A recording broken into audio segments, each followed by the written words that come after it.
السلام عليكم ورحمة الله وبركاته. أنا أماني، أهلا بكم في قناتي. لو أول مرة تشوفوها انزلوا تحت الفيديو واشتركوا في القناة وفعلوا جرس التنبيه عشان يوصلكوا إشعار بكل وصفة جديدة أنا بعملها. وكل سنة وانتم طيبين وعيد سعيد عليكم يا رب. طبعا بقى ما ينفعش العيد يجي بقى وما نعملش الصبليه الجميل ده. عملته معاكم في العيد اللي فات ولازم طبعا نعمله كل عيد، حتى لو مش هنعمل أي حلويات تانية هنعمله بأسهل طريقة ومسلي جدا، ده غير طعمه وشكله وريحته الخطيرة جدا.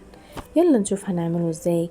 واللي لسه معايا بقى في الفيديو يلا ينزل يحط اللايك عشان الكل يستفيد، عشان لايكاتكم بتفرحني قوي. ونصلي على الرسول عليه أفضل الصلاة والسلام. المكونات بتاعتي 3 مكونات بس: 500 جرام زبدة، 250 جرام سكر بودرة، كيلو دقيق ناقص معلقتين. المقادير دي بتاعتي ثابته في الصابليه ما بتتغيرش. هننزل بالزبده وهننزل عليها بالسكر البودرة وهنضرب المكونات دي لحد ما تاخد القوام الكريمي زي ما انتوا شايفينه بالشكل ده. هننزل بالدقيق وهنسيب العجينة تلم معايا لحد ما تلم بالشكل اللي انتوا هتشوفوه دلوقتي. هنختبرها ازاي؟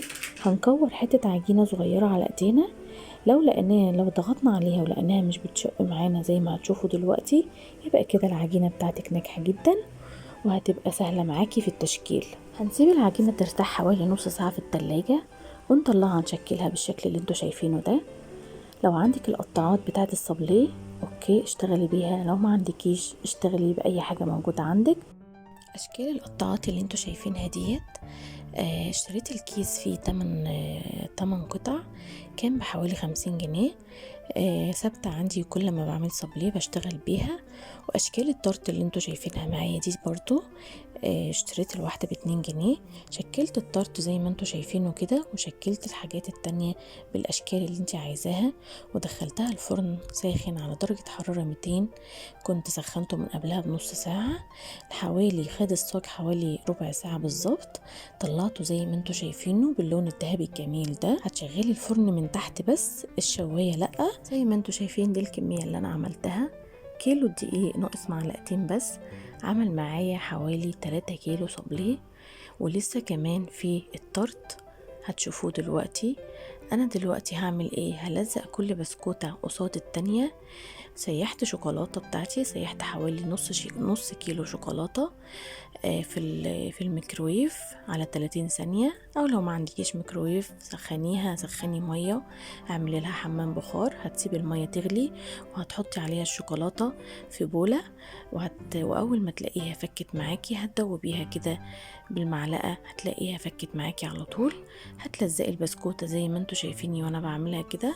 في ملحوظة مهمة: الشوكولاتة قبل ما تسيحيها ضيفي عليها الزيت، يعني هتضيفي على نص كيلو الشوكولاتة حوالي ربع كوباية زيت، وبعدين هتسخنيها سواء على حمام مائي او في الميكرويف. المهم تكوني ضايفة الزيت قبلها. دلوقتي انا عملت الكمية كلها، لزقتها بالشوكولاتة. ما استهلكت الشوكولاتة كتير، حوالي حاجة بسيطة جدا لحد بس ما البسكوتة تلزق معايا. دلوقتي انا هغطس البسكوتة. طبعا انت لما تغطسي البسكوتة كلها يبقى انت كده عملتي صابليه فرنساوي. لو هتغطسي بس وش البسكوتة يبقى انت كده الصابليه العادي خالص. هخلص كل الكمية علشان ما اطولش الفيديو. طبعا انا حابة ازين الصابليه بتاعي. هزينه بالترانسفير. الترانسفير ده بيتباع عند مستلزمات الحلويات. قلت له عايزه ترانسفير، هتلاقي عندك كل الاشكال اللي انت حباها. انا جبت الاشكال دي اللي بتفرح الاولاد. دلوقتي انا هعمل الشوكولاته الغامقه ديت وهحطه في الفريزر بس يمسك معايا، او لو سبتيه بره هيمسك برضو، بس اسرع لك تحطيه في الفريزر او في التلاجة. وبرضو هعمل شوكولاته بيضه ترانسفير برضو عشان عايزه ازين الصابليه بتاعي بيها علشان نفرح الاولاد في العيد.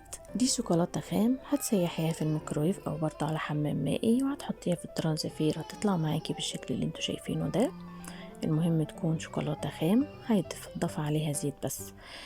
انا طلعت الاشكال بتاعتي هحطها دلوقتي على القلوب اللي انا عاملاها. زي ما انتوا شايفين كده بحطها بتلزق معايا لما الشوكولاته تمسك. عملت برضو شوية تشكيلة بالشوكولاتة البيضة وهزينها بالترانسفير اللي عملت فيه شوكولاتة البني، علشان الشوكولاتة البني مع البيضة هتبقى باينة وظاهرة معايا. زي ما انتوا شايفين شكلها جميل جدا، وزينت الطروف كده بالفستق وعين الجمل المجروش. عملت برضو اشكال تانية، عملت نص شوكولاتة وسبت النص التاني للشوكولاتة البيضة. استنيت اما الشوكولاتة البني مسكت معايا، وبعدين حطيتها في الشوكولاتة البيضة زي ما انتوا شايفين بالشكل ده. طلع شكلها تحفة وجميلة جدا. طبعا انا بوري لحضرتك اشكال صغيرة، مش بطول الفيديو علشان وقتك. ما بحبش اطول الفيديو على حضراتكم عشان ما تزهقوش وتملوا من الفيديو. انا بحاول اقصره على قد ما اقدر. دلوقتي برضو بزين وش الشوكولاتة الغامقة من فوق، بزينها بالطروف الشوكولاتة البيضة، بعمل خطوط كده. زينت برضو بالفستق، شكله جميل جدا. بالنسبة للطرد بتاعي انا دهنته شوكولاتة من جوه علشان هحط فيه مربى الحليب، ومربى الحليب بتطري البسكوتة بتاعتي. مربى الحليب هسيب لكم اللينك بتاعها في الوصف عشان تشوفوا انا عملتها ازاي. انا كده خلصت التزيين زي ما انتوا شايفين، زينت بكل حاجة عندي بالمكسرات وبالشوكولاتة البيضة وبالشوكولاتة الغامقة وبالترانسفير. ده كان الصابلي بتاعي، يا رب يكون عجبكم. يا رب بقى ما كنتش طولت الفيديو عليكم. وبس كده، دي كانت وصفتي النهاردة. جربوها وقولوا لي رأيكم في التعليقات. ولو عجبتكم وعجبكم الفيديو ما تنسوش تدعموا قناتي بالاشتراك فيها وتفعيل زر الجرس. وشكرا ليكم جدا على حسن المتابعة. وياريت لو في اي ملحوظة حد حابب يسألني عليها يقول لي في التعليقات. والسلام عليكم ورحمة الله وبركاته. ما ننساش في آخر الفيديو نصلي على الرسول عليه أفضل الصلاة والسلام.